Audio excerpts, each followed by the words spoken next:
ನಿನ್ನೆ ಬೆಂಗಳೂರಿನಲ್ಲಿ ಸುರಿದ ಭಾರೀ ಮಳೆಗೆ ಸಾಕಷ್ಟು ಅವಾಂತರಗಳು ಸೃಷ್ಟಿಯಾಗಿವೆ. ಭಾರೀ ಮಳೆಗೆ ಮರ ಬಿದ್ದು ಕಾರು ಸಂಪೂರ್ಣ ಜಖಂ ಆಗಿದ ಘಟನೆ ಬೆಂಗಳೂರಿನ ಮಹಾಲಕ್ಷ್ಮಿ ಲೇಔಟ್ ನಾಗಾಪುರ ಬಳಿ ನಡೆದಿದೆ. ಮರ ಬಿದ್ದ ಪರಿಣಾಮ ಸಂಪೂರ್ಣ ಸರ್ವಿಸ್ ರಸ್ತೆ ಬಂದ್ ಆಗಿದ್ದು, ಜಿಬಿಎ ಸಿಬ್ಬಂದಿ ಮರ ತೆರವು ಮಾಡಿದ್ದಾರೆ.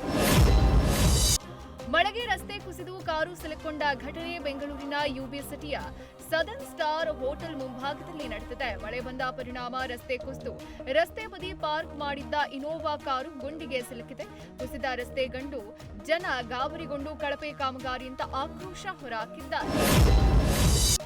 ರಾಜಾಜಿನಗರದಲ್ಲಿ ಬೃಹತ್ ಮರ ಬಿದ್ದು ಕಾರು ಜಖಂಗೊಂಡಿದೆ. ಗಾಳಿ ಸಹಿತ ಸುರಿದ ಭಾರೀ ಮಳೆಗೆ ಈ ಅವಘಡ ಸಂಭವಿಸಿದೆ. ರಸ್ತೆಗೆ ಅಡ್ಡಲಾಗಿ ಬೃಹತ್ ಮರ ಬಿದ್ದಿದ್ದರಿಂದ ವಾಹನ ಸಂಚಾರಕ್ಕೆ ಅಡ್ಡಿಯಾಗಿದ್ದು, ಕೂಡಲೇ ಸ್ಥಳಕ್ಕೆ ಬಂದ ಜಿಬಿಎ ಅರಣ್ಯ ಇಲಾಖೆ ಸಿಬ್ಬಂದಿ ಮರ ತೆರವುಗೊಳಿಸಿ ವಾಹನ ಸಂಚಾರಕ್ಕೆ ಅನುವು ಮಾಡಿಕೊಟ್ಟರು. ಮಳೆಯಿಂದಾಗಿ ರಾಜಾಜಿನಗರದ ಮೆಟ್ರೋ ಸ್ಟೇಷನ್ ಬಳಿ ಮರದ ರೆಂಬೆ ಮುರಿದು ಬಿದ್ದು ಕಾರು ಜಖಂಗೊಂಡಿದೆ. ತಡರಾತ್ರಿ ನಗರದಲ್ಲಿ ಸುರಿದ ಜೋರು ಮಳೆಯಿಂದಾಗಿ ರಸ್ತೆ ಮೇಲೆ ರೆಂಬೆಗಳು ಧರೆಗುರುಳಿವೆ. ಹೀಗಾಗಿ ಸದ್ಯ ಈ ಮಾರ್ಗದಲ್ಲಿ ಸಂಚಾರ ಬಂದ್ ಆಗಿದೆ. ಕಳೆದ ಬಾರಿ ಬೋರಿಂಗ್ ಆಸ್ಪತ್ರೆ ಕಾಂಪೌಂಡ್ ಕುಸಿದು ದುರಂತ ಸಂಭವಿಸಿದ್ರು ಜಿಬಿಎ ಅಧಿಕಾರಿಗಳು ಎಚ್ಚೆತ್ತಿಲ್ಲ ಅನ್ನೋ ಆರೋಪ ಕೇಳಿಬರ್ತಾ ಇದೆ. ಚಾಮರಾಜಪೇಟೆಯ ಮಿಂಟೋ ಕಣ್ಣಿನ ಆಸ್ಪತ್ರೆಯಲ್ಲಿ 6 ಅಡಿ ಎತ್ತರದ ಕಲ್ಲಿನ ಗೋಡೆ ಉದ್ದಕ್ಕೂ ಬಿರುಕು ಬಿಟ್ಟಿದೆ. 100 ವರ್ಷ ಇತಿಹಾಸ ಇರೋ ಐತಿಹಾಸಿಕ ಕಟ್ಟಡ ಇದೀಗ ಬಿರುಕು ಬಿಟ್ಟ ಕಾರಣ ಮಳೆಗೆ ಕುಸಿದು ಬಿದ್ದು ಅವಾಂತರ ಸೃಷ್ಟಿಯಾಗೋ ಆತಂಕ ಜನರಲ್ಲಿ ಕಾಡ್ತಾ ಇದೆ.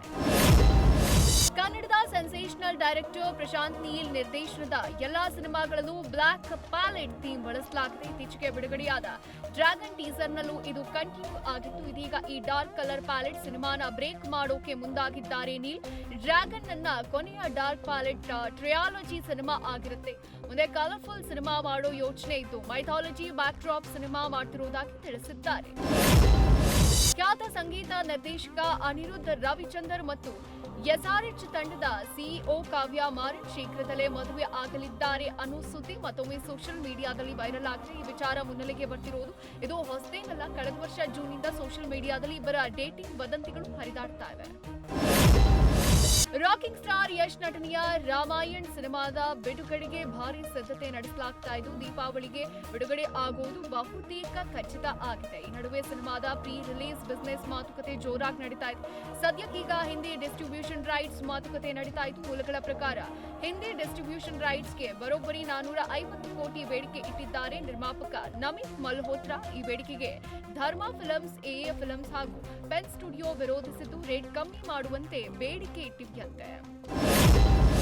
ಮೆಗಾಸ್ಟಾರ್ ರಾಮ್ ಚರಣ್ 22 ವರ್ಷಗಳಿಂದ ಅಯ್ಯಪ್ಪ ಮಾಲೆ ಧರಿಸೋ ಪರಿಪಾಠ ರೂಢಿಸಿಕೊಂಡು ಬಂದಿದ್ದಾರೆ. ವರ್ಷಕ್ಕೆ ಸುಮಾರು 45 ದಿನಗಳ ಕಾಲ ಅಯ್ಯಪ್ಪನ ಮಾಲೆ ಧರಿಸಿ ಬರಿಗಾಲಲ್ಲಿ ನಡೆಯುತ್ತಾ ನೆಲದಲ್ಲೇ ಮಲಗೋದು, ಸಾತ್ವಿಕ ಆಹಾರ ಸೇವಿಸುತ್ತಾರೆ. ಈ ವಿಚಾರವಾಗಿ ರಾಮ್ ಚರಣ್ ಮಾತನಾಡಿದ್ದು, ಅಯ್ಯಪ್ಪ ಮಾಲೆ ಬರೀ ದೇವರು ಧರ್ಮ ಅಲ್ಲ, ಅದರಾಚೆಗೆ ಇರುವಂತ ಆಚಾರ ಸಂಪ್ರದಾಯ. ಅಯ್ಯಪ್ಪ ಮಾಲೆ ಧರಿಸೋದ್ರಿಂದ ಶಿಸ್ತು ಸಂಯಮ ವೃದ್ಧಿಯಾಗುತ್ತೆ, ದೇಹ ಮತ್ತು ಮನಸ್ಸು ಹಗುರ ಆಗುತ್ತೆ, ಶಾಂತಿ ನೆಮ್ಮದಿ ಬದುಕಿನ ಸ್ಪಷ್ಟತೆ ಸಿಗುತ್ತೆ ಎಂದಿದ್ದಾರೆ. ತಮಿಳಿನ ಖ್ಯಾತ ನಟ ಸೂರ್ಯಗೆ ಬ್ಲಾಕ್ ಬಸ್ಟರ್ ಸಿನಿಮಾ ಸಿಕ್ಕಿ ದಶಕಗಳೇ ಕಳೆದು ಹೋಗಿತ್ತು. ಸುರಾರೈ ಪೊಟ್ರು, ಜೈ ಭೀಮ್ ಸಿನಿಮಾಗಳು ಸೂಪರ್ ಹಿಟ್ ಆಗಿದ್ರು. ಈ ಸಿನಿಮಾಗಳು ನೇರವಾಗಿ OTTಯಲ್ಲಿ ಬಿಡುಗಡೆ ಆಗಿತ್ತು. ರಾಜ್ಯಾದ್ಯಂತ ಥಿಯೇಟರ್ನಲ್ಲಿ ಸಿನಿಮಾ ಬಿಡುಗಡೆ ಆಗಿರಲಿಲ್ಲ. ಈ ಲೆಕ್ಕಾಚಾರದಲ್ಲಿ ನೋಡೋದಾದ್ರೆ ಕರುಪ ಸಿನಿಮಾದಿಂದ ದಶಕದ ನಂತರ ಥಿಯೇಟರ್ನಲ್ಲಿ ಸೂರ್ಯಗೆ ಭರ್ಜರಿ ಗೆಲುವು ಸಿಕ್ಕಿದೆ. ಕರುಪ ಬಾಕ್ಸ್ ಆಫೀಸ್ ಕಲೆಕ್ಷನ್ ನೋಡೋದಾದ್ರೆ 6 ದಿನಗಳಲ್ಲಿ ಬರೋಬ್ಬರಿ 207 ಕೋಟಿ ಕಲೆಕ್ಷನ್ ಗಳಿಸಿದ್ದು, ಇಷ್ಟರಲ್ಲೇ 300 ಕೋಟಿ ಗಡಿ ದಾಟಲಿದೆ ಕರುಪ ಸಿನಿಮಾ.